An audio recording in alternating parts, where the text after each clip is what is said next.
Hello friends. आज के lecture में हम एंटी कोआगुलेंट्स के बारे में पढ़ेंगे। तो आपने देखा होगा कि बॉडी की किसी साइड पे जब भी हमें इंजरी हो जाती है, कहीं चोट लग जाती है, तो वहां से खून निकलना शुरू हो जाता है। लेकिन कुछ टाइम के बाद आप देखते हैं कि जो ब्लीडिंग है वो स्टॉप हो जाती है, खून निकलना बंद हो जाता है। तो ऐसा कैसे होता है? तो बॉडी की जिस साइड पे इंजरी होती है, जहाँ से खून निकल रहा होता है, वहां पे क्लॉटिंग फैक्टर्स आते हैं। ये ऐसे क्लॉटिंग फैक्टर्स होते हैं जो ब्लड को क्लॉट करने के लिए रिस्पॉन्सिबल होते हैं। तो basically 13 clotting factors injury side पर आते हैं और ये एक एक करके एक्टिवेट होते हैं। मतलब एक दूसरे को एक्टिवेट करेगा, दूसरा तीसरे को एक्टिवेट करेगा। तो ऐसे ये चेन वाइज एक्टिवेट होते हैं 13 क्लॉटिंग फैक्टर्स और ब्लड को क्लॉट करते हैं। क्लॉट मतलब जमना। तो इस तरीके से ब्लड जो है वो लॉस होने से प्रिवेंट हो जाता है। यानी कि जैसे ही ब्लड बाहर निकलेगा बॉडी से वो क्लॉट हो जाएगा। ठीक है। तो ब्लड जो है वो बॉडी के अंदर क्यों नहीं क्लॉट होता? क्यों वो लिक्विड फॉर्म में रहता है? तो बॉडी के अंदर एक नेचुरल एंटी कोआगुलेंट प्रेजेंट रहता है, हेपेरिन। तो जो हेपेरिन है वो ब्लड को बॉडी के अंदर क्लॉट होने नहीं देता है। लेकिन जैसे ही ब्लड बॉडी से बाहर निकलेगा वो क्लॉट हो जाएगा। ठीक है। तो जब भी हमें कभी अपने पैथोलॉजी लेबोरेटरी में किसी भी टेस्ट को परफॉर्म करना होता है डिजीज को डायग्नोस करने के लिए, तो कभी कभार हमें ब्लड सैंपल की जरूरत होती है। ओके। तो जब हम किसी पेशेंट का ब्लड सैंपल लेते हैं, तो अब हमने उसको बॉडी से बाहर निकाला तो वो तुरंत क्लॉट हो जाएगा। ठीक है। और कुछ टेस्ट ऐसे हैं जो हम क्लॉटेड ब्लड से परफॉर्म नहीं कर सकते हैं। तो इस चीज को प्रिवेंट करने के लिए हम एंटी कोआगुलेंट का यूज करते हैं। एंटी मीन्स अगेंस्ट और कोआगुलेंट्स का मतलब होता है क्लॉट होना, जमना। तो एंटी कोआगुलेंट एक ऐसा केमिकल है जो ब्लड को क्लॉट होने से प्रिवेंट करता है, ब्लड को जमने से रोकता है। तो basically medical as well as paramedical centres में एंटी कोआगुलेंट्स का मोस्ट कॉमनली यूज किया जाता है। और पैथोलॉजी लेबोरेटरी में मोस्ट ऑफ द टेस्ट को परफॉर्म करने के लिए हम एंटी कोआगुलेंट्स का यूज करते हैं। और जो बायोलॉजिकल स्पेसिमेंस है लाइक ब्लड, उनकी सेलुलर एलिमेंट्स को प्रिजर्व रखने के लिए, सेफ रखने के लिए हम एंटी कोआगुलेंट्स का यूज करते हैं। इसके अलावा हम एंटी कोआगुलेंट्स का यूज जो है मेडिसिन के रूप में भी करते हैं, लाइक ब्लड थिनर मेडिसिन। और ब्लड बैंक में ब्लड सेल्स को प्रिजर्व रखने के लिए, ब्लड कंपोनेंट्स को प्रिजर्व रखने के लिए हम एंटी कोआगुलेंट्स का यूज करते हैं, ताकि हम जरूरत पड़ने पर पेशेंट को, रेसिपिएंट को वो ब्लड जो है वो डोनेट कर सके। तो ये एंटी कोआगुलेंट्स के यूजेस थे। नेक्स्ट है टाइप्स ऑफ एंटी कोआगुलेंट्स। तो हम इन सारे एंटी कोआगुलेंट्स को एक एक करके कवर करेंगे। अगर इन सारे एंटी कोआगुलेंट्स का मैं शॉर्ट में मोड ऑफ एक्शन बताऊं, तो ये एंटी कोआगुलेंट्स जो है बेसिकली 13 क्लॉटिंग फैक्टर्स में से किसी एक फैक्टर पे वर्क करेंगे। वो एक फैक्टर जो है या तो उस एक फैक्टर के फंक्शन को ये रोक देंगे, उसको इनएक्टिव कर देंगे, या तो उसको रिमूव कर देंगे, या फिर प्रेसिपिटेट कर देंगे।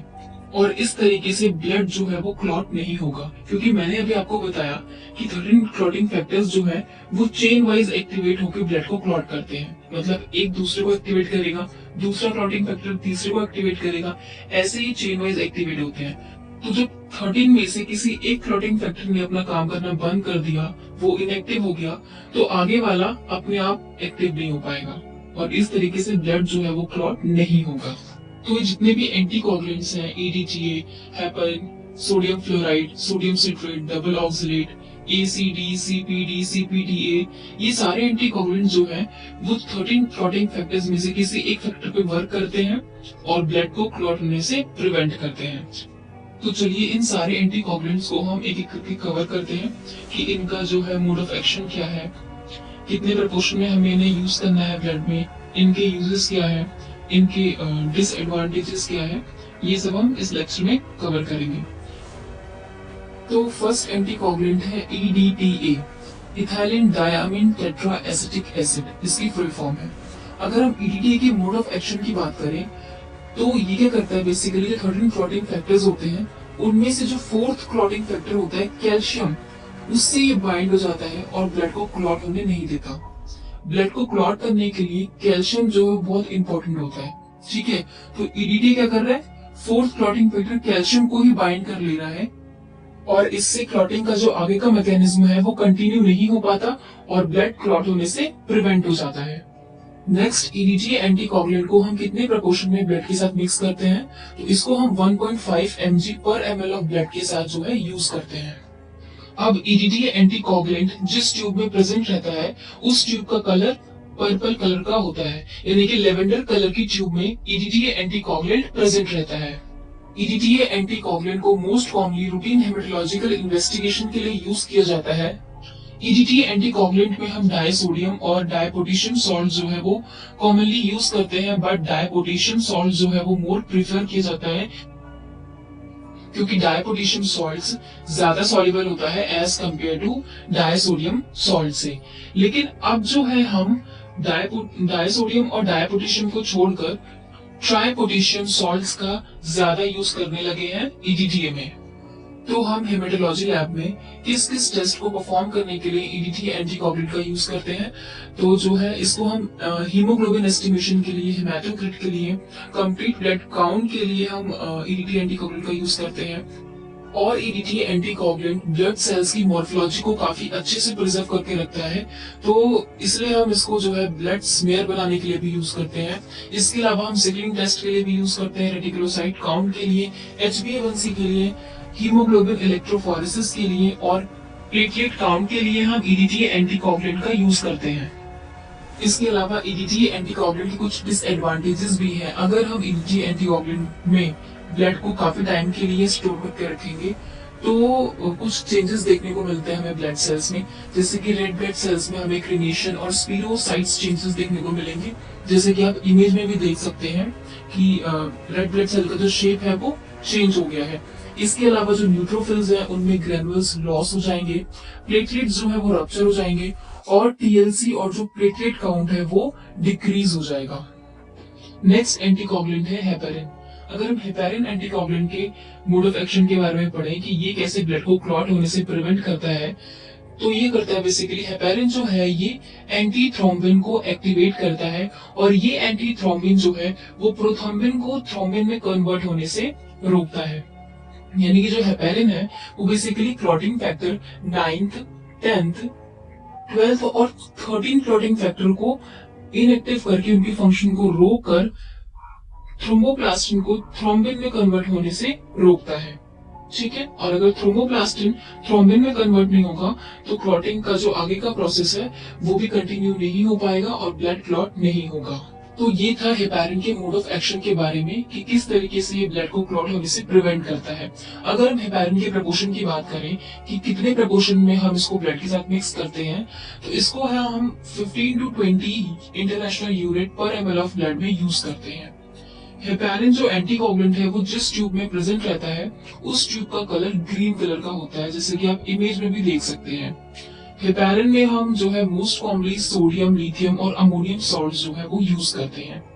अगर हमें लिथियम लेवल चेक करना है तो हम सोडियम हेपेरिन यूज करेंगे और अगर हमें अमोनियम लेवल चेक करना है तो हम सोडियम और लिथियम हेपेरिन दोनों यूज कर सकते हैं। इसके अलावा हम हेपेरिन को जो है ऑस्मोटिक फ्रेजिलिटी टेस्ट के लिए यूज करते हैं, एली सेल प्रिपरेशन के लिए, रेड सेल एंजाइम स्टडीज के लिए जैसे कि G6PD की स्टडी के लिए, इम्यूनोफिनोटाइपिंग के लिए हम हेपेरिन एंटीकोगुलेंट का यूज करते हैं। हेपेरिन एक नेचुरल एंटीकोगुलेंट भी है। हेपेरिन जो है वो हमारी बॉडी में नेचुरली भी प्रेजेंट रहता है बाय बर्थ और बॉडी में जो क्लॉट फॉर्मेशन होते हैं उनको ये रिमूव करता है और बॉडी के अंदर ब्लड को क्लॉट होने से प्रिवेंट करता है। हेपेरिन एंटीकोगुलेंट को हम ब्लड बैंक में भी यूज करते हैं, लेकिन ये हम बाद में पढ़ेंगे। इसके अलावा हेपेरिन एंटीकोगुलेंट के कुछ डिसएडवांटेजेस भी हैं, जैसे कि हेपेरिन जो है ये बहुत एक्सपेंसिव होता है, इसलिए हम इसको बहुत कम यूज करते हैं और हम हेपेरिन एंटीकोगुलेंट का यूज करके टीएलसी काउंट नहीं कर सकते, ब्लड स्मेयर नहीं बना सकते हैं और हेपेरिन एंटीकोगुलेंट जो है वो एग्लूटिनेशन टेस्ट के लिए भी सुटेबल नहीं होता है। नेक्स्ट एंटीकोगुलेंट है सोडियम फ्लोराइड। सोडियम फ्लोराइड भी जो है 4th clotting factor calcium ion पर ही वर्क करता है। ये क्या करता है, कैल्शियम आयन के साथ सेग्रीगेशन कॉम्प्लेक्स बनाता है। ठीक है, यानी कि कैल्शियम आयन को जो है ये अलग कर देता है और इस तरीके से क्लॉट का फॉर्मेशन नहीं होता। इसके अलावा हम ग्लूकोज एस्टिमेशन के लिए कि ब्लड में कितना ग्लूकोज का लेवल प्रेजेंट है उसको मेजर करने के लिए हम सोडियम फ्लोराइड एंटीकोगुलेंट का यूज करते हैं। जब भी हम पेशेंट से ब्लड का सैंपल लेते हैं ग्लूकोज के एस्टिमेशन के लिए, तो जैसे ही ब्लड बॉडी से बाहर निकलता है उसमें जो ग्लूकोज का लेवल है वो हर घंटे 10 mg पर डेसीलीटर ग्लूकोज जो है वो डिक्रीज होता रहता है। क्योंकि ब्लड में जो रेड ब्लड सेल प्रेजेंट होते हैं उनके अंदर एक एंजाइम प्रेजेंट होता है इनोलेज, और ये इनोलेज एंजाइम जो है वो ग्लूकोज का ब्रेक डाउन करता रहता है, और इससे जो ग्लूकोज का लेवल है वो डिक्रीज होता रहता है। तो इससे क्या प्रॉब्लम होगी, इससे जो पेशेंट की बॉडी में एक्चुअल में जो ग्लूकोज का लेवल प्रेजेंट था वो हम मेजर नहीं कर पाएंगे। ठीक है, तो इसको प्रिवेंट करने के लिए हम सोडियम फ्लोराइड का यूज करते हैं। सोडियम फ्लोराइड क्या करता है, जो इनोलेज एंजाइम है उसके फंक्शन को ये रोक देता है। तो जब इनोलेज एंजाइम ग्लूकोज का ब्रेक डाउन नहीं करेगा तो ग्लूकोज का जो लेवल है, एक्चुअल लेवल, वो हम मेजर कर पाएंगे। तो ग्लूकोज के एस्टिमेशन के लिए हम जो है सोडियम फ्लोराइड एंटीकोगुलेंट का यूज करते हैं। लेकिन सोडियम फ्लोराइड जो है वो एक वीक एंटीकोगुलेंट है, तो इसीलिए हम सोडियम फ्लोराइड के साथ जो है पोटेशियम ऑक्सलेट को जो है as a primary anticoagulant use करते हैं। पोटेशियम ऑक्सलेट क्या करता है, ये भी जो है कैल्शियम आयन को प्रेसिपिटेट करके ब्लड को क्लॉट होने से प्रिवेंट करता है। ठीक है, तो यहाँ पे हम सोडियम फ्लोराइड और पोटेशियम ऑक्सलेट का मिक्सचर यूज करते हैं। अगर हम प्रपोर्शन की बात करें तो 2 mg पर ml ऑफ ब्लड में हम इस एंटीकोगुलेंट को यूज करते हैं। और सोडियम फ्लोराइड जिस ट्यूब में प्रेजेंट रहता है उस ट्यूब का कलर ग्रे कलर का होता है, जैसे कि आप इमेज में भी देख सकते हैं।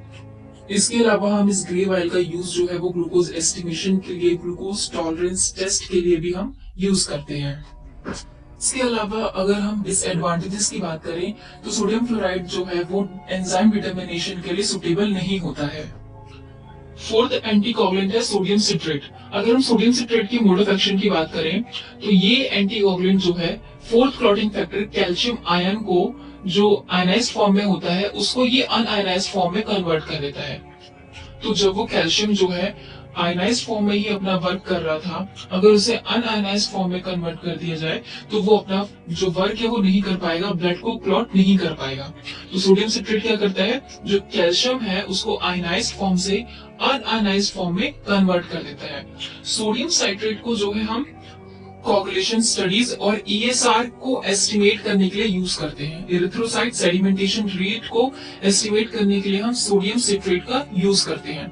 अगर हम कोगुलेशन स्टडीज में सोडियम सिट्रेट की प्रपोर्शन की बात करें कि कितने प्रपोर्शन में हम इसे यूज करते हैं, तो 1:9 की प्रपोर्शन में हम इसे यूज करते हैं। यानी कि इसमें जो 1 पार्ट है वो एंटीकोगुलेंट होगा 200 माइक्रोलीटर, और जो 9 पार्ट है वो ब्लड होगा, यानी कि 1.8 ml ब्लड। ठीक है, तो इसमें जो ट्यूब का कलर होता है कोगुलेशन स्टडीज के लिए जो हम वायल का यूज करते हैं उसका कलर जो है वो ब्लू कलर का होता है, जैसे कि आप इमेज में भी देख सकते हैं। और अगर हमें ईएसआर को एस्टिमेट करना है तो उसके लिए जो है हम 1:4 का प्रपोर्शन यूज करेंगे, यानी कि जो 1 पार्ट है वो एंटीकोगुलेंट होगा 400 माइक्रोलीटर, और जो 4 पार्ट है वो ब्लड होगा, यानी कि 1.6 ml ब्लड। ठीक है, इसमें जो ट्यूब का कलर होता है, जो वायल का कलर होता है वो ब्लैक कलर का होता है, जैसे कि आप इमेज में देख सकते हैं। ठीक है, कोगुलेशन स्टडीज में basically thrombosis, PT, APTT test जो है आते हैं, डी डायमर टेस्ट, इसको जो है सोडियम साइट्रेट को हम कोगुलेशन स्टडीज और ईएसआर के एस्टिमेशन के लिए यूज करते हैं। इसके अलावा सोडियम सिट्रेट के कुछ डिसएडवांटेजेस भी हैं, जैसे कि ये जो है सेल्स की मॉर्फोलॉजी को प्रिजर्व नहीं करके रखता है, और हम इसको सीबीसी के लिए भी यूज नहीं कर सकते हैं, यानी कि कंप्लीट ब्लड काउंट के लिए हम सोडियम सिट्रेट एंटीकोगुलेंट का यूज नहीं कर सकते हैं। इसके अलावा हम एंजाइम्स की स्टडी के लिए भी सोडियम सिट्रेट का यूज नहीं करते हैं, क्योंकि ये उनकी एक्टिविटी को इनहिबिट कर देता है, एंजाइम्स की एक्टिविटी को इनहिबिट कर देता है। फिफ्थ एंटीकोगुलेंट है डबल ऑक्सलेट। ये एंटीकोगुलेंट अब हम यूज नहीं करते हैं, ठीक है, लेकिन फिर भी हम इसको पढ़ेंगे। अगर हम इसके मोड ऑफ एक्शन की बात करें तो ये क्या करता है, ये भी फोर्थ क्लॉटिंग फैक्टर कैल्शियम पर ही वर्क करता है। कैल्शियम आयन को ये प्रेसिपिटेट कर देता है और ब्लड को क्लॉट होने से प्रिवेंट करता है। अगर हम डबल ऑक्सलेट की प्रपोर्शन की बात करें तो इसको हम 2 mg पर ml ऑफ ब्लड में यूज करते हैं। अब इसे डबल ऑक्सलेट क्यों बोलते हैं, क्योंकि हम इसमें 2 ऑक्सलेट यूज करते हैं, एक पोटेशियम ऑक्सलेट और एक अमोनियम ऑक्सलेट। 3 पार्ट जो है वो अमोनियम ऑक्सलेट हम यूज करते हैं, और जो 2 पार्ट है वो हम पोटेशियम ऑक्सलेट यूज करते हैं। पोटेशियम ऑक्सलेट क्या करता है, ये रेड ब्लड सेल को श्रिंक करता है, और जो अमोनियम ऑक्सलेट है वो रेड ब्लड सेल को स्वेल करता है। तो हम इसमें दोनों का बैलेंस यूज करते हैं कि जो ब्लड है वो ना ही स्वेल हो ना ही वो श्रिंक हो। ठीक है, तो इसको जो है हम बहुत ही कम यूज करते हैं, यूज नहीं किया जाता है। इसको जो है हम बेसिकली ईएसआर या फिर हेमाटोक्रिट के लिए यूज कर सकते हैं। और अगर हम इसके डिसएडवांटेजेस की बात करें तो ये जो है मॉर्फोलॉजी को प्रिजर्व करके नहीं रखता अच्छे से, और ब्लड स्मेयर की स्टडी के लिए भी ये सुटेबल नहीं होता है। तो अभी तक जो भी हमने टेस्ट पढ़े, इन सभी टेस्ट को परफॉर्म करने के लिए जो है हमें एंटी कोगुलेटेड ब्लड की जरूरत होती है, ठीक है, जिससे प्लाज्मा ऑब्टेन होता है। लेकिन कुछ टेस्ट ऐसे हैं जो हम क्लॉटेड ब्लड से परफॉर्म करते हैं, जिससे सीरम ऑब्टेन होता है। बेसिकली जिन वायल्स में, जिन ट्यूब में कोई भी एंटीकोगुलेंट प्रेजेंट नहीं होता है, उस वायल को, उस ट्यूब को हम एसएसटी ट्यूब बोलते हैं, सीरम सेपरेटिंग ट्यूब। जैसे कि आप इमेज में भी देख सकते हैं, इस ट्यूब का जो कलर होता है एसएसटी ट्यूब का, वो येलो कलर का होता है। और इस ट्यूब में बेसिकली दो एजेंट्स प्रेजेंट रहते हैं। First silica particles. ये जो सिलिका पार्टिकल्स होते हैं ये एसएसटी ट्यूब में क्लॉट एक्टिवेटर की तरह एक्ट करते हैं। जैसे ही ब्लड इसमें हम लेंगे वो और जल्दी क्लॉट हो जाएंगे, ठीक है। तो ये जो सिलिका पार्टिकल्स होते हैं ये ब्लड को बहुत जल्दी से क्लॉट करते हैं। क्योंकि ब्लड जब अच्छे से क्लॉट होगा तो जब हम उस ट्यूब को सेंट्रीफ्यूज करेंगे तो सेंट्रीफ्यूज के दौरान जो सीरम ऑब्टेन होगा वो अच्छा खासा होगा। इसके अलावा एसएसटी ट्यूब में सीरम सेपरेटर के रूप में एक जेल प्रेजेंट होता है, और इस जेल को हम इनर्ट पॉलीमर जेल बोलते हैं। ये जो जेल होता है ये ब्लड सेल को और प्लाज्मा को सेपरेट करता है। तो बेसिकली जिन टेस्ट के लिए हमें सीरम सैंपल की जरूरत होती है, उसके लिए हम ये एसएसटी ट्यूब जो है यूज करते हैं। तो वो कौन से टेस्ट है? बहुत सारे टेस्ट है, जैसे कि urea, electrolyte, selective protein, liver function test, kidney function test, tumour markers. ये सारे टेस्ट के लिए जो है हमें एसएसटी ट्यूब में सैंपल लेना होता है। तो अब जो एंटीकोगुलेंट बच्चे हैं वो है एसीडी, सीपीडी, सीपीडीए, सीपीडीए विद सेगम। तो ये सारे एंटीकोगुलेंट्स जो है वो हम ब्लड बैंक में यूज करते हैं। इन एंटीकोगुलेंट को हम ब्लड बैंक में क्यों यूज करते हैं, इनका मोड ऑफ एक्शन क्या होता है, ये सारी चीजें जो है हम नेक्स्ट वीडियो में कवर करेंगे। Thank you.